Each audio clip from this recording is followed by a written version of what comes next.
plonger dans le monde du cloud computing. Un mot assez complexe. Que vous soyez un dirigeant d'entreprise ou simplement curieux de comprendre les technologies qui façonnent notre monde, cet épisode est pour vous. Nous allons explorer ensemble ce qu'est réellement le cloud, ses différentes formes et comment il révolutionne le monde du travail et l'innovation. Nous discuterons également des enjeux de sécurité, de l'impact environnemental du cloud et bien plus encore. Notre invité expert Yann Fournier nous apportera son éclairage sur pourquoi le cloud n'est pas une solution universelle, mais une option stratégique à adapter selon les besoins spécifiques de chaque entreprise. Alors installez-vous et préparez-vous à bien mieux comprendre ce que c'est le cloud computing ou le nuage de la technologie. A tout de suite. Alors, bonjour à tous, bienvenue sur ce nouvel épisode de DSI et des hommes. Pour ce nouvel épisode, on va parler de cloud computing, donc un mot qui peut être barbare ou anglais. Et j'ai le plaisir d'accueillir Jeanne Fournier. Bonjour Yann. Alors, Yann Fournier. Yann Bonjour. Fournier, c'est ce que j'ai dit, c'est ce que j'ai Yann dit. Fournier, absolument. Ça a peut-être dû, ouais. Bonjour Yann. Bonjour. Donc, Bonjour à tous nos auditeurs du podcast. Donc on va d'abord te découvrir, mais la première chose que je voulais te poser, j'ai une question que je pose tout le temps au début de mes podcasts. Quel est ton premier souvenir marquant lié au numérique? Alors, mon premier souvenir marquant au niveau du numérique, je pense que c'est lorsque je devais avoir quelque chose, je devais être en cinquième ou en quatrième, et je venais de recevoir mon premier PC. PC fixe, hein, évidemment, et c'est vrai que j'avais toujours été un petit peu geek dans l'âme, et l'un des premiers souvenirs que j'ai, c'est sur un serveur TeamSpeak, donc avant Discord, et c'était de discuter avec des personnes que je ne connaissais absolument pas, voilà, qui se promenaient sur des serveurs de jeux vidéo, et j'ai appris notamment qu'il y avait certaines personnes qui développaient des mods, donc qui codaient, qui programmaient, donc du coup sur un certain type de jeux vidéo, et du coup je me suis posé la question notamment de qu'est-ce que c'est de coder finalement en quatrième, je crois, si je ne dis pas de bêtises, et donc je me suis mis à apprendre à programmer en quatrième. Et j'ai commencé par des choses de base, hein, faire des pages web, développer des pages web diverses et variées. Et j'ai commencé avec l'anciennement site du zéro, qui est aujourd'hui donc du coup Open Classroom. Et du coup, c'est comme ça que c'est mon premier vrai souvenir, je pense, que j'ai du numérique, en tout cas, sur le fait de découvrir des nouvelles technologies du numérique. D'accord. Un souvenir très geek entre guillemets où tu étais directement rentré et passionné finalement par le numérique. Enfin, tu t'es dit c'est Absolument. ce que j'ai envie de faire et c'est ce que je veux faire. Voilà, parce que tu es tout de suite rentré à aller découvrir, à aller gratter au fond des choses et voilà, et puis même C'est ça. découvrir finalement des premières pépites. Parce que comme tu dis, Open Classroom, voilà, maintenant c'est une plateforme assez monstrueuse de cours en ligne. Ok, Absolument. ok. Bah merci pour ça. Bon, avant de rentrer complètement dans le sujet de cloud computing, bah, l'idée c'est déjà, est-ce que tu pourrais te présenter bah, brièvement à nos auditeurs et qui es-tu, d'où viens-tu et où vas-tu? Quel est ton parcours un peu dans le monde du numérique? Voilà. Ça marche. Présente-toi. Alors, je m'appelle Yann Fornier, j'ai 29 ans aujourd'hui. Alors, l'idée Aujourd'hui, de aujourd'hui? mon parcours. Non, non, non, Ah, j'ai 29 ans, 29 ans cette année. Mon parcours, il est somme toute très classique. Alors de base, je suis ingénieur en aérospatial, donc j'ai un parcours qui est relativement classique, donc un lycée en section scientifique, une classe préparatoire générale, donc maths sup, maths spé, MPSI, MP, et suivant cette classe préparatoire, je suis rentré en école d'ingénieur. Donc je suis rentré à l'ECE Paris, donc l'école centrale d'électronique de Paris, où j'y ai fait mon cursus en système embarqué. Donc j'ai travaillé pendant 2 ans là-bas. J'ai terminé mes études notamment en Corée du Sud, à l'université d'Aju, où j'ai travaillé en intelligence artificielle et en robotique. Et c'est ce qui m'a permis notamment de rentrer post université, donc du coup directement chez Ariane Group, donc l'entreprise qui est la fusion notamment d'Airbus et de Safran sur tout ce qui est lanceurs spatiaux. Donc notamment on peut citer le lanceur spatial Ariane 5, Ariane 6, et j'étais en charge de rationaliser les données d'ingénierie sur Ariane 6. Donc voilà, je suis sorti donc du coup de mon école d'ingé. Je suis rentré en tant qu'ingénieur aérospatial, ingénieur système aérospatial, et j'ai travaillé pendant 3 ans dans le domaine de l'aérospatial. Donc j'ai fait plusieurs boîtes, notamment j'ai fait Ariane Group, Airbus, j'ai également fait Thales Alenia Space. Donc j'ai évolué pendant 3 ans, et au bout de 3 ans, j'en ai eu marre. J'ai arrêté notamment de travailler en tant qu'ingénieur. Alors le Covid étant passé par là également, donc du coup bah ça a mis fin entre guillemets à ma carrière. Et j'ai eu la chance, notamment, de re-rentrer donc du coup dans mon école, à l'ECE Paris, en tant qu'enseignant en 2020, donc après entre la première et la deuxième vague du Covid, et ça m'a permis bah, notamment de découvrir le métier de l'enseignement. Donc vraiment, dès lors que je me suis installé finalement devant une classe, j'ai adoré ce métier, et aujourd'hui ça fait 4 ans notamment que j'enseigne dans différentes écoles. Donc je suis aujourd'hui enseignant permanent donc à l'ESSILV, donc l'école supérieure d'ingénieurs Léonard de Vinci qui se trouve à la Défense. C'est là où j'ai posé, on va dire, mes valises comme enseignant, et à côté de ça, je me promène énormément entre les différentes écoles. Donc je donne toujours aujourd'hui des cours dans le cloud, dans la cybersécurité, la blockchain et différents domaines de l'informatique un petit peu poussés, on va dire entre différentes écoles. C'est-à-dire que là aujourd'hui, je travaille majoritairement à l'ESILV, je suis également toujours un petit peu à l'ECE, et à côté de ça, j'en ai profité pour voir différents types de publics, c'est-à-dire, eh bien, notamment, je travaille également à la Sorbonne et à Assas dans le domaine du cloud. Donc, c'est-à-dire que aujourd'hui, je travaille pour des populations de RH qui sont en master 1 et en master 2, et l'intérêt notamment de ça, c'est justement de leur présenter des technologies comme le cloud, justement, puisque finalement, le cloud touche toutes les parties de la population aujourd'hui Mm. dans les outils qu'on utilise, dans les technologies, et donc ça me permet notamment de rencontrer de nouvelles populations et de pouvoir discuter un petit peu voilà de comment est-ce qu'ils perçoivent finalement ces nouvelles technologies. Là récemment donc du coup je suis également devenu enseignant à l'école centrale de Lyon où j'enseigne dans le département mathématiques et informatique le cloud computing et quelles sont les visions du cloud computing qu'on peut avoir de par ses stratégies et de par les acteurs internationaux. Et à côté de ça, notamment également, je suis certifié chez AWS, donc Amazon Web Services, comme enseignant donc du coup chez eux. Donc j'ai été formé notamment chez Amazon directement à la Défense, et par la suite j'ai pu donc obtenir tous les droits d'accès et pour pouvoir travailler et pour pouvoir enseigner le cloud Amazon notamment dans les différentes écoles où je passe. Eh ben, parcours super complet, super intéressant. C'est marrant, Merci. enfin, ce pivot aussi, voilà, ce pivot où tu t'es posé les questions et le Covid, forcément, enfin, a accéléré un peu ces questions. Mais Mhm. voilà, parcours hyper intéressant, surtout avec ton, alors, c'est pas péjoratif ce que je veux dire, avec ton jeune âge, on a l'impression que tu as déjà plusieurs vies. Heu, Ah, c'est gentil. mais voilà quoi, c'est intéressant. Puis on y reviendra sûrement. Moi, je trouve aussi que d'aller intervenir heu, dans certaines autres typologies d'écoles qui ne sont pas des écoles informatiques, pour parler Mhm. de ces environnements SaaS qui sont en train d'arriver, c'est hyper important. Tu parles du milieu RH, bah, le milieu RH est un milieu quand même où on voit de gros changements en termes de SI-RH avec des acteurs qui se positionnent de plus en plus, sur ce sujet-là. Ben voilà, il faut les sensibiliser, leur montrer aussi l'intérêt, leur montrer aussi ce que tu disais avec cette compétence, cyber aussi que tu as à côté, bah, que c'est aussi sécurisé, ou alors qu'il faut faire attention à certaines choses s'ils décident d'aller dans le SaaS. Mais voilà, je trouve que c'est intéressant parce qu'on est trop des fois cloisonnés, dans nos métiers informaticiens, d'ingénieurs informaticiens, et nous en tant qu'enseignants, parce que j'enseigne aussi, moi plutôt dans des écoles informatiques, mais de se dire, il faut aller s'ouvrir aux autres métiers et leur montrer que, bah, le cloud computing, peu importe le nom qu'on lui donne, mais d'externaliser, on va dire ces infrastructures, et bah, c'est un intérêt, pour eux. Mais attention, il y a plein de choses à faire gaffe, quoi. Parce que tu parles du milieu RH, mais il y a le milieu industrie. J'ai fait le dernier podcast, en décembre avec l'école des mines de Saint-Étienne justement, Mhm. où on a parlé de l'industrie, des industries du futur, et de cet intérêt aussi à voir plus grand et plus loin.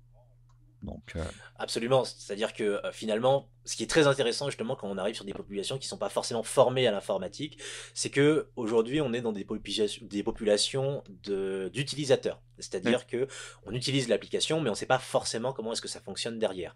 Et finalement, c'est ça qui est aussi très intéressant avec ces publics, c'est-à-dire que globalement, ils ne savent pas comment fonctionnent certains services en informatique, et ce qui est intéressant, c'est de voir que finalement, ils se rendent compte que ce sont des sujets d'actualité. On parle aujourd'hui beaucoup de cybersécurité, surtout avec l'arrivée des JO, notamment en juillet-août, et donc c'est de se poser la question de qu'est-ce qui va être mis en place, comment est-ce que le numérique va transformer finalement notre quotidien. C'est un sujet que j'aborde justement à l'université d'Assas, dans la clinique numérique, où on forme justement des RH qui n'ont pas été formés au numérique, à de nouvelles technologies et à s'ouvrir l'esprit finalement sur des choses qui nous arrivent dessus et qu'il faut réussir à comprendre pour ne pas perdre on va dire la continuité finalement des nouvelles technologies.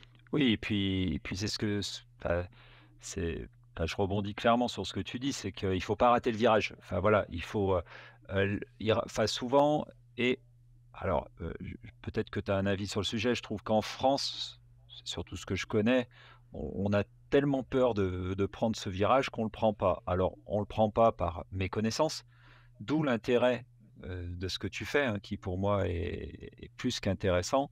D'où l'intérêt de ce que tu fais et d'aller voir les métiers et de leur décrypter.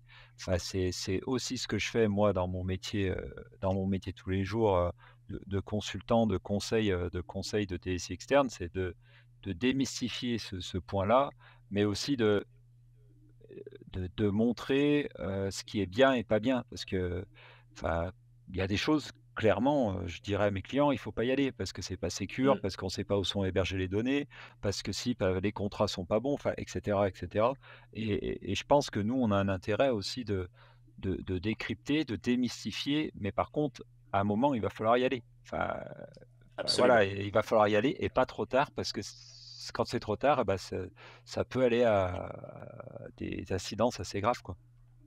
Je vais te raconter une petite anecdote que j'ai vécue il y a quelques mois. L'objectif, notamment sur l'une de mes écoles, c'était de déployer une nouvelle majeure, notamment, qui tourne autour du cloud engineering. Donc, Mmh. au-delà du cloud computing, de parler un petit peu de tous les aspects du cloud. Finalement, on en reparlera dans sa définition. Mais globalement, j'avais la chance de pouvoir faire participer notamment l'un des GAFAM, notamment à cette réunion. Donc, on s'est donné rendez-vous, notamment, pour préparer cette réunion. Je peux la citer, hein, c'est Amazon, hein, encore une fois, Amazon Web Services. On s'est donné rendez-vous chez AWS, donc du coup, où l'entreprise était intéressée notamment de savoir comment est-ce qu'on souhaitait développer justement cette fameuse majeure, et donc a appelé notamment des ingénieurs internationaux, c'est-à-dire que à la Défense, on a réuni notamment du personnel français, du personnel irlandais, etc. Et j'ai présenté donc du coup qu'est-ce qu'on souhaitait faire notamment dans cette nouvelle majeure. Et l'ingénieur irlandais, au bout de 25 minutes de réunion, m'a dit notamment que c'est exactement ce qu'il faisait en Irlande il y a 15 ans. C'est-à-dire que potentiellement, on a 15 ans de retard, en tout cas sur l'Irlande par exemple, sur un autre pays européen, sur les technologies du cloud. Et je pense que c'est vraiment important et les entreprises s'en rendent de plus en plus compte aujourd'hui. Et on en reparlera également avec le plan France Relance, hein, qui est le plan à vision 2030 avec les stratégies d'accélération cloud, où le gouvernement souhaite réellement mettre en avant les nouvelles technologies. Et dans tous les silos de technologies qu'on a, on a le cloud évidemment, où on veut pousser son utilisation et sa vulgarisation. Ouais, enfin, c'est hyper intéressant, enfin, moi, ce côté vulgarisation, puis c'est aussi le but du podcast, hein, Mm. donc voilà, c'est plutôt, plutôt bien et donc tu es bien le bon interlocuteur pour parler de cloud computing. Eh bien, c'est Donc, avec plaisir.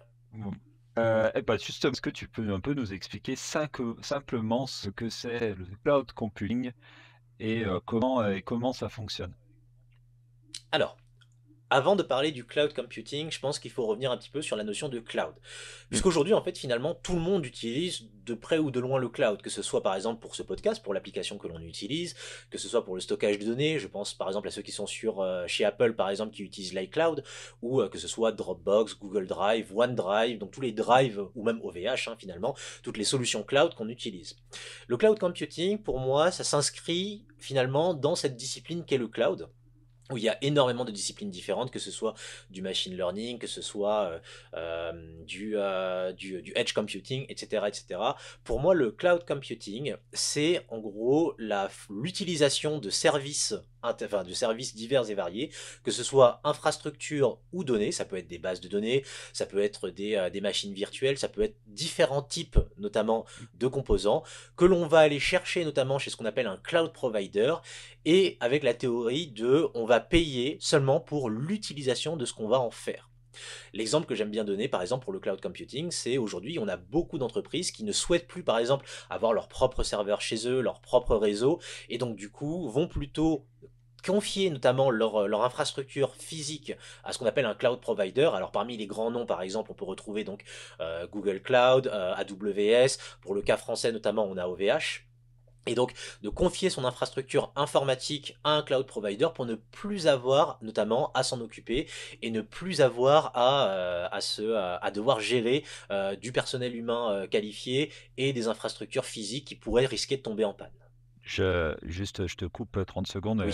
30 secondes et j'avais trouvé une statistique. En 2023, il y avait 42,5 des entreprises de l'Union européenne qui ont acheté des services, de cloud principalement, bah, pour les emails, le stockage de fichiers et les logiciels de bureautique. Bon, on se doute, vers qui ils vont parce Ils se qu'on sont tournés absolument.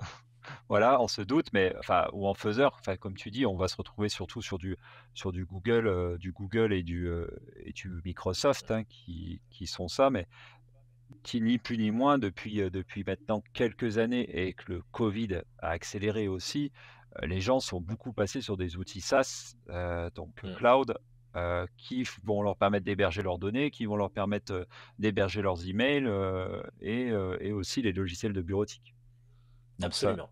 c'est quasiment une entreprise sur 2 en Union européenne, donc c'est quand même, Quasiment. Et on peut s'en rendre compte notamment avec la profusion d'adresses Outlook, donc Microsoft, ou bien de Gmail qui sont utilisées par exemple dans les entreprises, de même manière beaucoup plus rare finalement sur des entreprises, on va dire, plus orientées côté État. On va retrouver des boîtes mail plus sécurisées comme ProtonMail par exemple, mais qui sont aussi des services cloud, mais qui sont plus sécurisés en tout cas que de passer par des services par exemple GAFAM.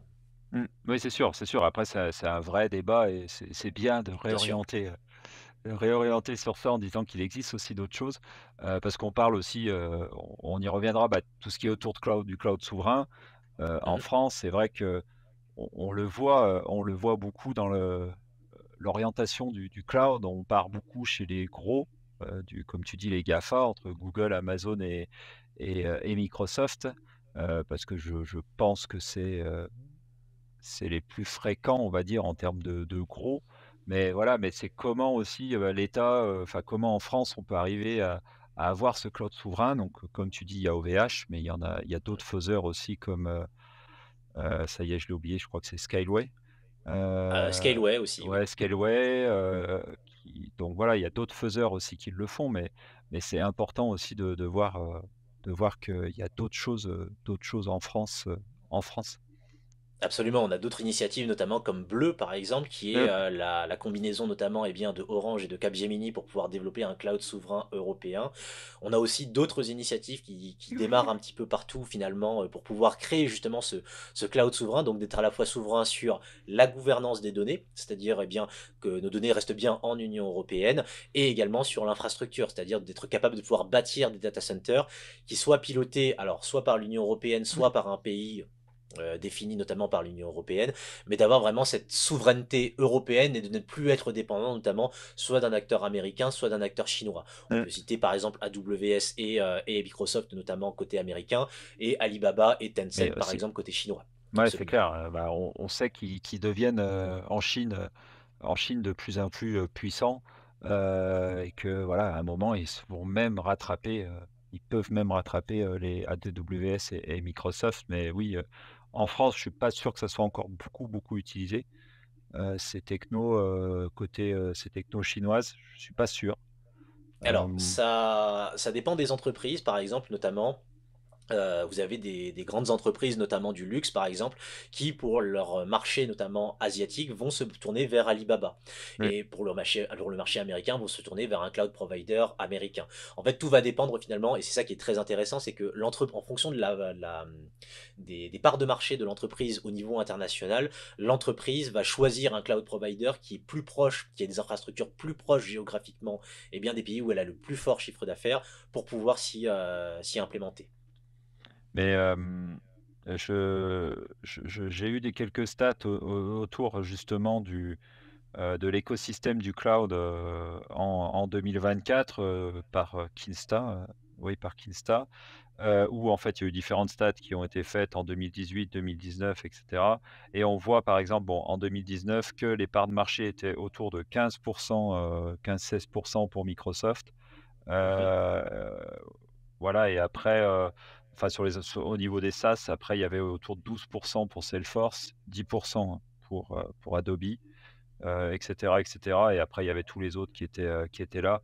Mais voilà, c'est important de voir qu'il y a un marché qui est florissant parce que, comme tu le dis, derrière un cloud, il y a plein de choses, enfin il y a plein de Absolument. sujets parce que dès qu'on rentre dans un outil SaaS derrière, ça veut dire que c'est géré, dans des data centers, avec des espaces. Donc voilà, justement, tu peux nous expliquer quelle est un peu la différence entre cloud privé, cloud public, cloud hybride aussi?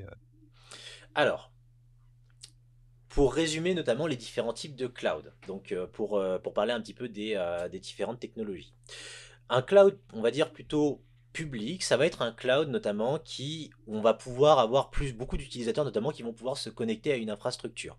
De manière, on va dire, alors la définition de public, hybride et privé va vraiment dépendre comment dire, du contexte dans lequel on se place. Moi, ce que j'aime bien citer, c'est l'exemple par exemple des banques. Si on prend par exemple une banque, notamment pour ses utilisateurs externes, ceux qui veulent consulter leur compte, ils vont avoir une partie cloud publique, par exemple, pour que les utilisateurs, depuis n'importe quel ordinateur, tablette, téléphone, vont pouvoir avoir accès à leur outil SaaS pour pouvoir s'y connecter. Ça, c'est la partie publique. Pour la partie privée, notamment, toutes les informations qu'ils ont sur leurs clients, leur KYC, le contenu de leur compte, etc., qui est en interne, qui est confidentiel côté banque, va plutôt être stocké sur une infrastructure privée au sein de la banque. Donc là, on est plutôt sur le cas d'un cloud hybride pour moi, où finalement on a le cloud privé qui est propre au métier et à la banque et aux employés qui travaillent dans la banque, et à la partie publique qui est révélée donc du coup au grand public pour pouvoir se connecter à l'application. Ça, pour moi, c'est plutôt la description notamment d'un cloud privé et d'un cloud public. Et entre deux, évidemment, c'est le fameux cloud hybride, où on combine des éléments de cloud privé et des éléments de cloud public. D'accord. D'accord, d'accord, c'est une explication super claire, j'aime bien parce qu'en plus tu prends les 2 exemples, et c'est vrai que souvent les entreprises peuvent se poser la question: «Quel cloud j'ai besoin? Quel cloud j'ai besoin? Qu'est-ce qu'on me propose?» Des fois, bon, c'est pas des fois très clair aussi, sur, certains providers qui le font. Alors je dis pas, enfin, je parle pas d'AWS, Microsoft, et cetera, où en général, c'est plutôt assez clair, même OVH, c'est plutôt assez clair. Donc, mais toi, enfin, quelles sont déjà les différences en termes de peut-être sécurité, en termes d'avantages, inconvénients entre le cloud privé, le cloud public, et le cloud hybride? Alors, pour moi, les différentes notions, ça va être en effet des questions de comment est-ce qu'on va rentrer à l'intérieur notamment d'un cloud public ou comment est-ce qu'on va rentrer à l'intérieur d'un cloud privé.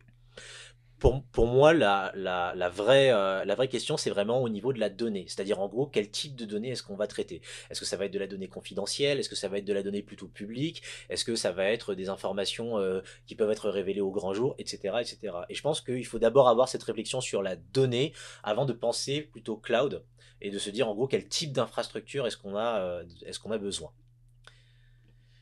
Et moi, je trouve que le système est en train plutôt de se dire: «On part sur de l'hybride».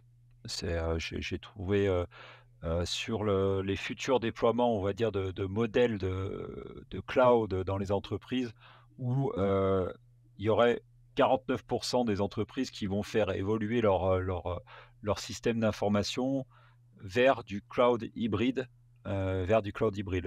Moi, je le vois aussi chez des clients qui sont, sur des solutions plutôt SaaS, qui vendent des solutions plutôt Mhm, SaaS, où en fait, toutes leurs solutions, de production, on va dire, toutes leurs, outils qu'ils vendent, bah, va être hébergé dans un cloud de type AWS ou Microsoft Azure, et d'autres, enfin tout ce qui est plutôt interne va être plutôt dans un cloud plutôt interne. Donc pour l'instant, ils sont sur une infra interne, parce que c'est une infra historique, mais qu'on est en train de faire évoluer, de basculer vers du cloud plutôt privé. Voilà, mais ça permet de, comme tu le dis, de bien séparer les usages, surtout. Voilà, de se dire, bah, on peut gérer aussi la perméabilité, on va dire, entre les 2 environnements plus facilement, parce que tout le monde n'a pas besoin aussi en interne de se connecter à l'infra de production. Souvent, c'est la partie dev qui va s'y connecter et voilà, ça moi, je trouve que c'est intéressant d'avoir cette approche-là et je vois beaucoup d'entreprises qui surtout dans le monde du SaaS se développer vers ça. Est-ce que tu Oui, le vois aussi ça? c'est, c'est sûr que finalement, ce qui va être important dans l'idée du cloud hybride, vers beaucoup de gens Oui, tendent finalement, c'est la segmentation finalement de la partie privée et de la partie publique. Et il y a toute une nouvelle discipline qui s'appelle notamment la cybersécurité dans le cloud, de comment est-ce qu'on applique finalement des méthodes de cybersécurité pour venir sécuriser un cloud à ses frontières, c'est-à-dire vers le monde extérieur ouais. et aux portes du monde privé, et de venir sécuriser les connexions qui peuvent y avoir à l'intérieur du cloud. C'est ça Ouais. l'intérêt notamment. Mmh. Et justement, est-ce que le cloud est-il plus sûr que l'informatique locale? Alors, je repartirai d'une des phrases de mes amis enseignants-chercheurs qui disait la meilleure manière de sécuriser de l'information, c'est de débrancher le câble. D'alimentation, je précise. C'est vrai, C'est-à-dire vraiment c'est vrai, c'est c'est-à-dire vrai. vraiment de le stocker chez soi. Oui, On n'est pas sur un risque zéro, même si les entreprises aujourd'hui, les cloud providers tendent à essayer de faire tendre ce risque juste évidemment vers zéro. Mais on n'est pas sur un risque zéro de piratage ou autre. C'est-à-dire que globalement, dès lors que nos données sont présentes sur un cloud, alors on va dire sur un cloud oui, Internet, on va dire, qui est accessible notamment depuis le monde extérieur et pas uniquement depuis l'intérieur de l'entreprise, il y a des possibilités d'attaque. C'est le risque qu'on a aujourd'hui. Maintenant, c'est une question de gestion des risques entre l'accessibilité des données et la sécurité qu'on veut définir dessus. Plus on va rendre la donnée accessible, par exemple pour des gens qui sont en télétravail, qui sont à l'extérieur, pour des clients internationaux, plus on tend à risquer d'avoir de la compromission de oui. données, parce que des pirates seraient très bien capables de pouvoir entrer à l'intérieur d'une infrastructure, de pouvoir récupérer des données, de pouvoir les sortir. C'est une grande question qui se pose aujourd'hui à la fois chez les cloud providers et aujourd'hui dans le monde de l'enseignement également, c'est de comment est-ce qu'on vient sécuriser une infrastructure de manière sûre mais vraiment efficace à certains niveaux pour pouvoir être sûr qu'il n'y ait pas de risque de fuite de données. Là par exemple, je travaille avec une personne notamment sur des centrales nucléaires. La question serait de passer potentiellement sur du cloud, mais quels seraient les risques à passer sur du cloud pour des centrales nucléaires si jamais eh bien, il y avait une attaque de hacker qui risquait de créer par exemple un ransomware ou bien de sortir des données de ce cloud. Donc vraiment, je pense que ces deux questions poussent en même temps, c'est-à-dire en gros la question du cloud, de créer un cloud finalement pour des infrastructures, pour des entreprises qui en sont friandes, et en même temps ce côté sécurité qui doit absolument être présent dans la considération du cloud. Mmh. Je te rejoins sur tous ces sujets. Après pour moi, il y a pas de enfin, c'est chacun a ses risques, on va dire. Absolument. Chacun a ses risques et c'est vrai que le côté cloud, c'est tu déportes ton risque. Tu déportes via un contrat, donc c'est là où le contrat est très, très important, en termes de risque parce que, enfin, voilà, il faut le faire relire par des juristes, faut vérifier tout ce qui est accord, tout ce qui est, niveau de service SLA. Enfin, voilà, il y a tout un tas de sujets à voir et je trouve que enfin, moi, c'est mon avis, tu transfères ce risque. Après, l'avantage de partir vers du cloud, c'est que, bah, c'est son métier, donc il mutualise aussi toute sa sécurité avec des technologies qui sont hyper poussées, des technologies aussi de DDoS, de déni de service qui sont enfin de protection contre les dénis de service qui sont poussées, avec de la surveillance en continu et cetera et cetera. Donc le fait de mutualiser forcément, bah, tu payes moins cher au global. Tu payes moins cher au global parce qu'en interne souvent, bah, tu as pas de technologie ou de DDoS ou pas très poussé. Tu peut-être pas de surveillance continue, tu peut-être pas de choses pour superviser ton infrastructure et vérifier que tu pas tout le temps attaqué. Moi, je trouve que voilà, c'est l'environnement qui permet un peu de déléguer, on va dire, ce sujet-là. Alors avec toujours attention, faites attention au contrat et ce que je remarque aussi, c'est que, heu attention, c'est on délègue, sur une autre entité, notre informatique, mais attention, c'est que ils ne prennent pas tout en charge. Souvent, c'est pas eux qui ont la, comment te dire? La responsabilité de la donnée qui est dedans. Absolument. Voilà, et ça, souvent, les gens ont du mal à le comprendre. C'est-à-dire, je délègue tout à AWS, à ci, à ça, enfin, et cetera, et cetera. Mais attention, c'est qu'il faut prendre quand même des sauvegardes pour protéger vos données. Parce qu'eux, ils vous Absolument. garantissent l'enveloppe, mais tout ce qu'il y a dedans, c'est votre problème. Ouais. Absolument. Et on va parler justement des différents modèles du Heu, cloud computing qu'on appelle, alors peut-être que les auditeurs ont déjà entendu parler de ces fameux noms, on parle depuis le début de cette interview de SaaS notamment, oui, mais oui, il en existe plusieurs, oui, plusieurs autres évidemment. Trois modèles notamment très classiques qu'on appelle le IaaS, le PaaS et le SaaS. Nous, dans notre cas, on parle du SaaS, c'est-à-dire en gros le Software as a mmh, Service, c'est-à-dire en gros le logiciel qui est fourni finalement comme étant un service. Si on reprend des exemples de la vie de tous les jours, par exemple, Spotify et Deezer sont des SaaS aujourd'hui. C'est-à-dire qu'auparavant, on avait des lecteurs MP3 où on pouvait écouter de la musique sur un appareil, un dispositif non connecté à Internet. Aujourd'hui, la majorité des personnes ont des solutions de streaming. Alors j'ai cité Spotify, j'aurais pu citer Netflix, j'aurais pu citer Crunchyroll ou même France Télévisions aujourd'hui qui permet notamment bien d'avoir de la oui, diffusion en ligne directement sur Internet. On est sur des solutions clé en main, c'est-à-dire notamment que on paye un abonnement, on va dire mensuel pour avoir accès à des services et on a accès donc du coup à tous les services que fournit Spotify. Mais il existe d'autres modèles que simplement le SaaS, qu'on appelle également le IaaS et le PaaS, et c'est généralement vers ça que tendent les entreprises, en tout cas les entreprises de tech. On va partir du IaaS notamment. Le IaaS, c'est l'infrastructure as a service. C'est-à-dire que le cloud provider va fournir une infrastructure physique à une entreprise pour qu'elle puisse travailler dessus. Par contre, en aucun cas, sur un modèle IaaS, le fournisseur, le cloud provider, n'est responsable de la donnée. C'est-à-dire qu'il n'assure que la pérennité des équipements informatiques qu'il va fournir. Par contre, tout ce qui va être développé sur ces équipements, c'est le client qui en est entièrement responsable. Pareil dans le modèle PaaS, donc le modèle Platform as a Service, où en gros on a évidemment tout l'équipement informatique physique qui est fourni par le cloud provider, jusqu'à l'environnement d'exécution. Les personnes qui travaillent en PaaS n'ont que à coder en gros sur une infrastructure, mais sont également responsables des données qu'ils codent, et non pas le cloud provider.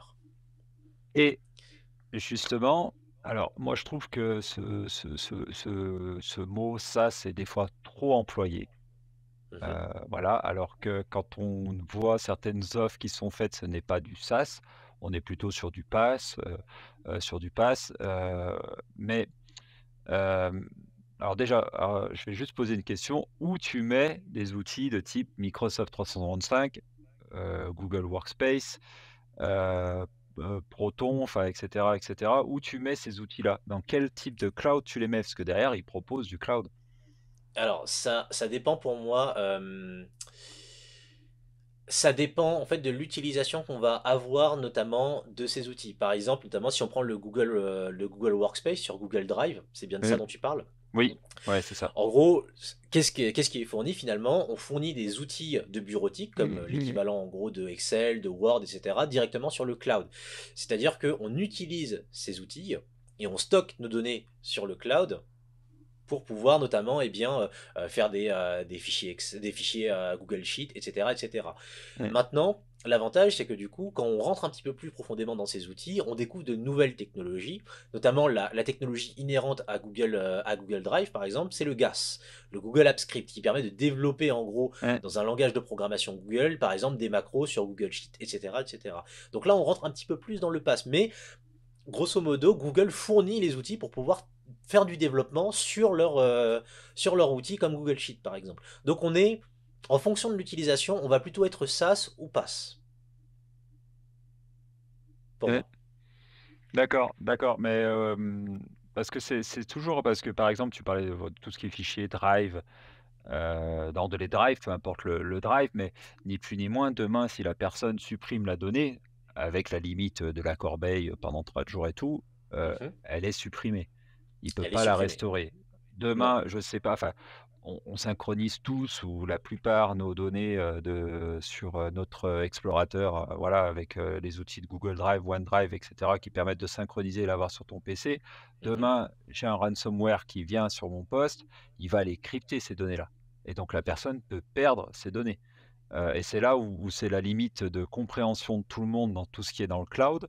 Bah, tu perds tes données et Microsoft, tu beau aller leur dire, Microsoft, Google ou un autre, hein, tu beau aller leur dire: «J'ai perdu mes données», ils vont dire: «Moi, je m'en fous, enfin, moi, c'est votre problème, c'est vos données». Mais tu as le même exemple sur Salesforce aussi, où Salesforce, bah, si tu sauvegardes pas tes données qu'il y a dedans, bah, si tu as un problème, si demain alors que ça soit un problème, heu malveillant ou une erreur, tu vois, où tu injectes un fichier, d'import de données dedans, mais tu t'es planté dans l'import et tu as tout foutu en l'air, bah, Salesforce te dit: «C'est pas mon problème, c'est vos données».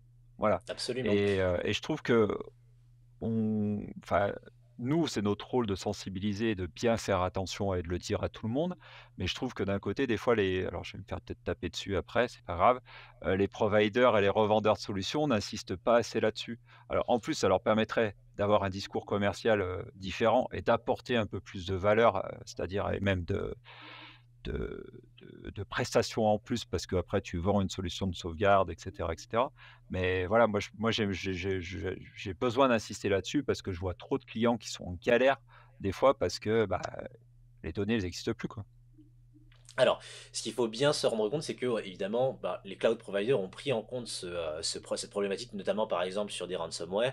Et donc, du coup, depuis plusieurs années, ont enclenché ce qu'on appelle de la haute disponibilité sur leur serveur. C'est-à-dire notamment que si on prend par exemple, si on prend par exemple l'exemple d'Amazon, notamment sur une région, par exemple, sur une région où on va pouvoir travailler, on va prendre l'exemple de l'Europe de l'Ouest, là où nous nous trouvons actuellement en France, on peut enclencher ce qu'on appelle de la réplication de données sur plusieurs serveurs situés dans différents endroits de la région.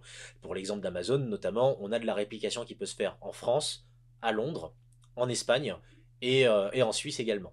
Donc l'idée, c'est de se dire en gros que le cloud computing est une Ouais. solution qui doit se développer, mais c'est pas la solution non plus à tout. Il faut pas non plus la considérer comme étant la seule solution.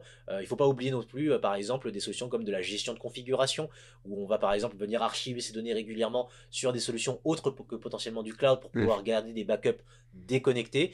Et je pense que ça vient aussi du fait que il faut éduquer les consciences que le cloud computing n'est pas la solution unique à tout ce qu'il peut y avoir comme Mmh. problématique aujourd'hui en termes de cybersécurité. Ouais, je suis complètement d'accord et puis on reste aussi dans les standards de sauvegarde qu'on connaît là, tu sais, où on doit sauvegarder tout, de manière différente et cetera et moi, je vois aussi beaucoup de gens qui, on sauvegarde nos environnements cloud, mais on les sauvegarde en les ramenant chez nous.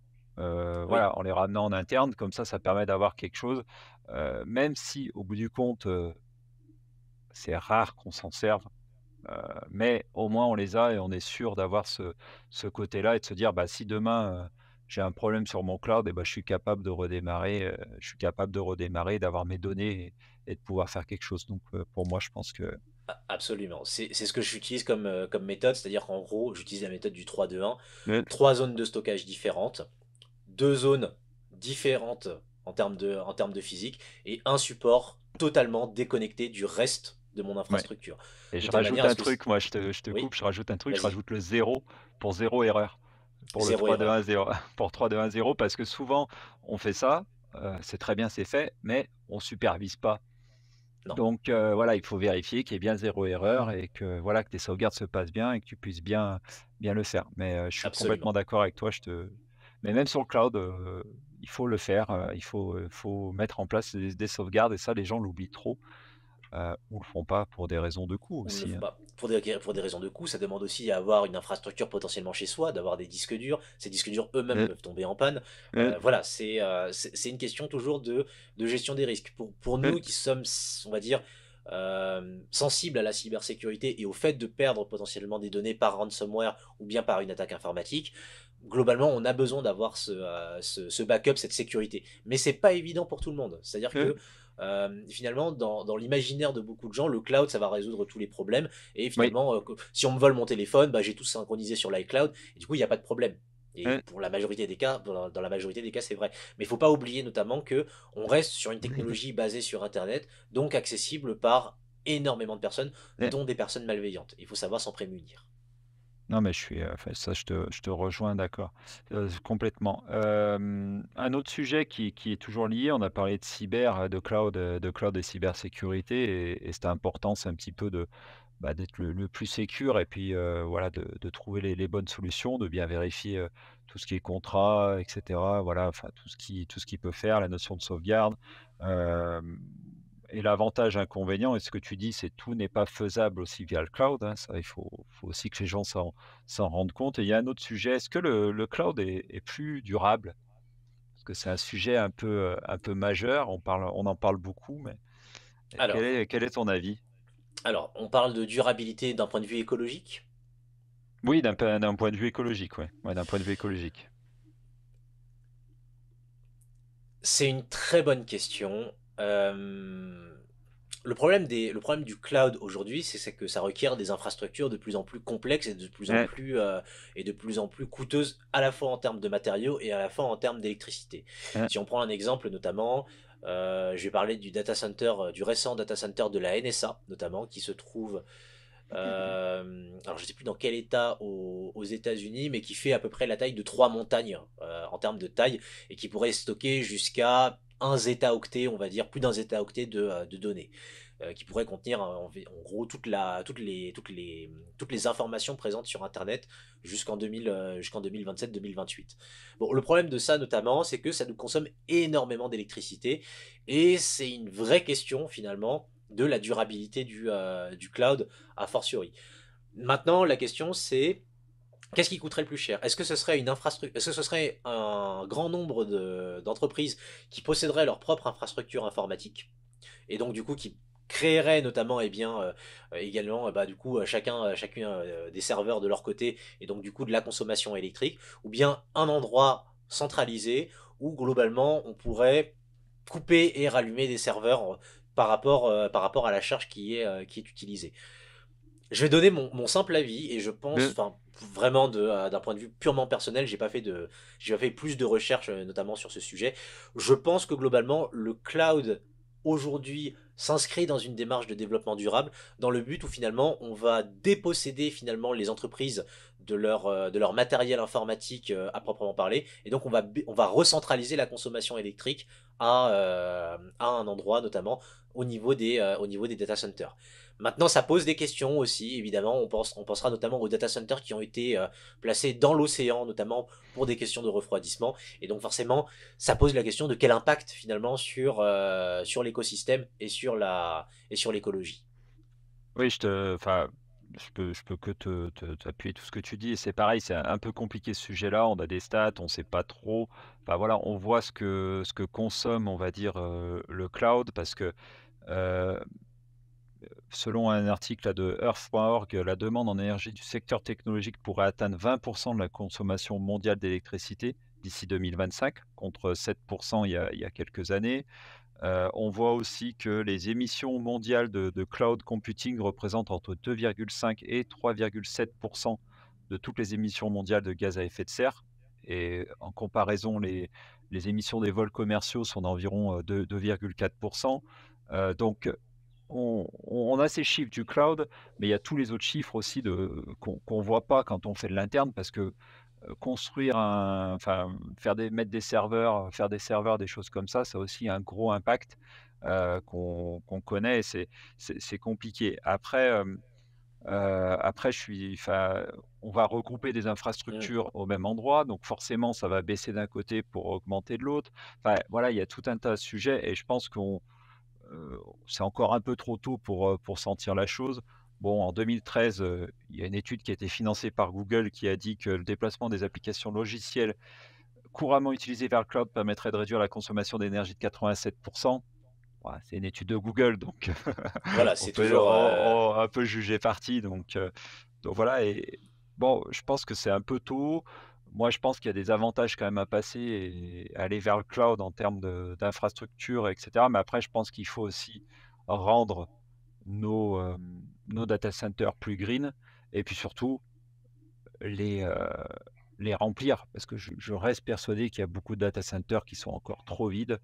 Donc et ça, c'est aussi un vrai souci. C'est-à-dire qu'il va falloir à un moment peut-être arriver à mieux remplir ces data centers. Pour moi, la vraie problématique, elle se tourne plus autour du big data, c'est-à-dire en gros de la Heu, quantité de données qu'on génère. C'est-à-dire en oui, 2021, il suffisait de voir le nombre je donne un exemple, mais le nombre de tweets qui avaient été publiés sur X, anciennement Twitter, euh, juste pour se rendre compte que finalement, on a des quantités de données qui deviennent de plus en plus importantes, et ces données sont traitées également pour pouvoir être utilisées par la suite.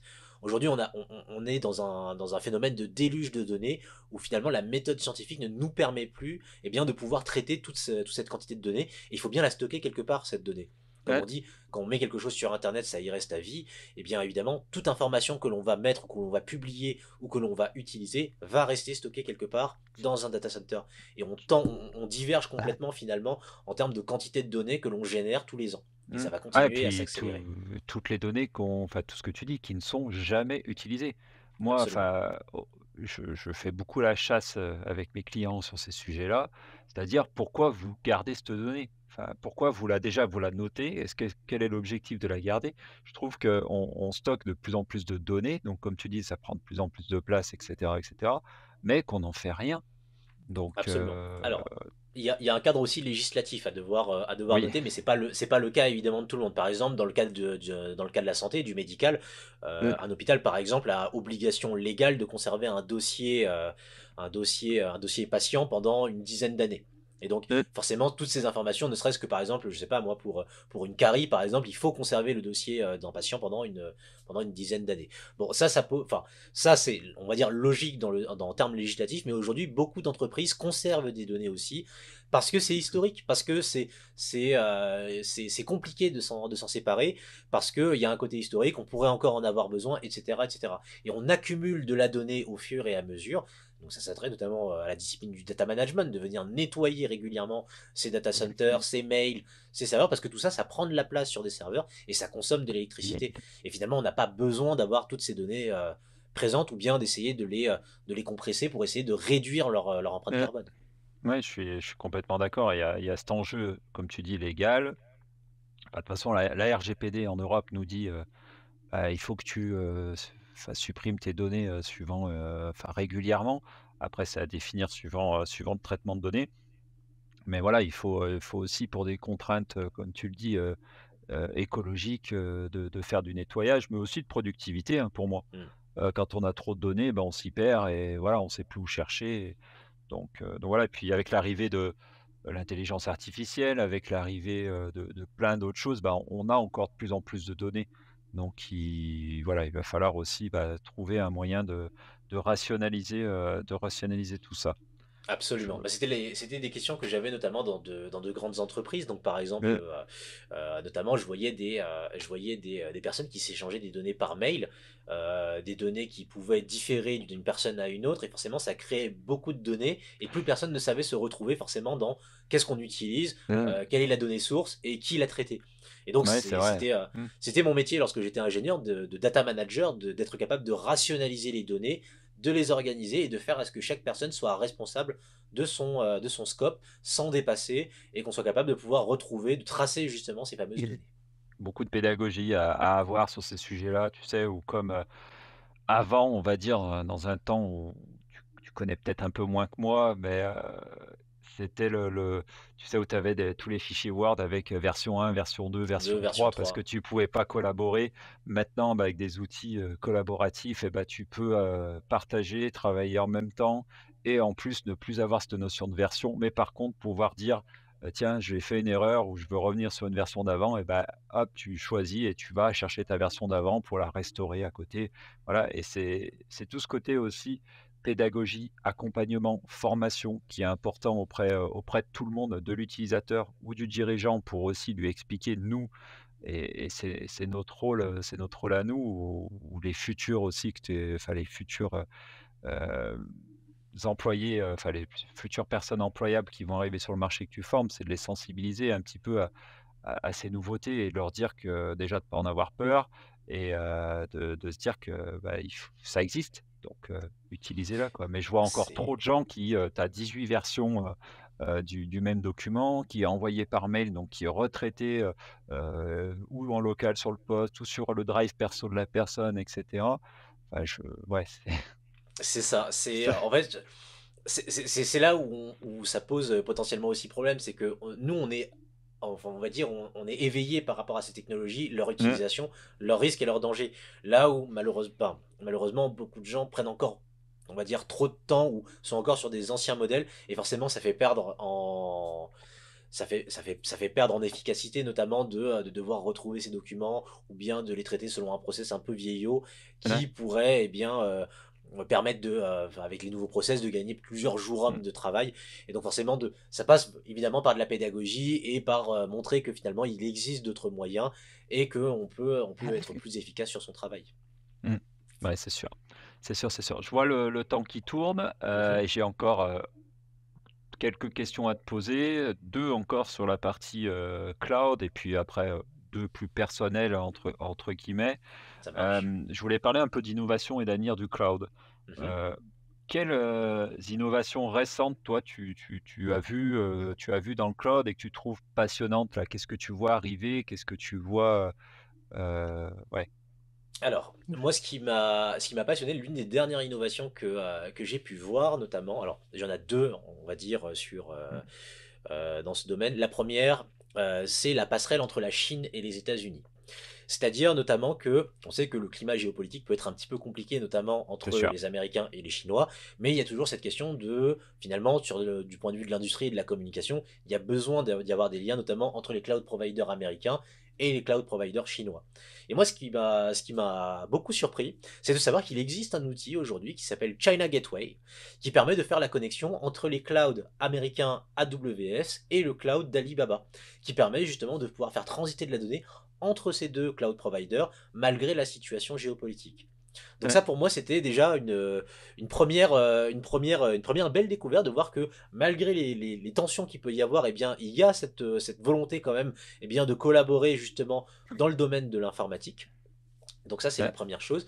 Et la deuxième, je pense, innovation dans le domaine du cloud, c'est alors on retombe un petit peu sur ces questions. Ça m'a plus surpris, mais pas tant que ça. C'est plus le fait que finalement, là, la question qui se pose aujourd'hui en Europe, c'est de créer un cloud souverain européen. Et ben, c'est de voir qu'en fait, AWS lance son propre cloud souverain européen. Il l'a lancé il y a à peine un mois et demi, mais il a cette volonté en tout cas de vouloir lancer son propre cloud souverain européen en confiant une infrastructure AWS à l'Union européenne pour que ça puisse se développer plus rapidement.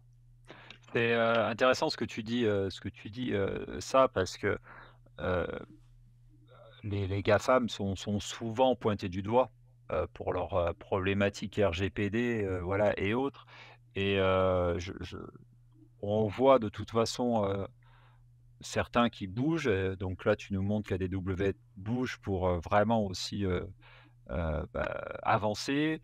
Moi je vois aussi dans le secteur, où ça bouge beaucoup vers AWS, Mhm. avec quand même des choses qui sont plutôt sécurisées, qui semblent plutôt sécurisées. Donc après un avocat me dira peut-être autre chose, mais voilà, moi c'est ma vision, plutôt technique et DSI. Après il y a tout le reste juridique où je laisse parler les experts. On voit aussi que Microsoft aussi avait déjà beaucoup bougé, il y a au moment de la RGPD en construisant leur data center en France et en Europe. Donc voilà, on voit quand même que la RGPD fait beaucoup de bien heu, à des entreprises américaines qui, bah, essayent de s'adapter au marché et d'être plus sécurisées. Donc, je trouve que c'est bien.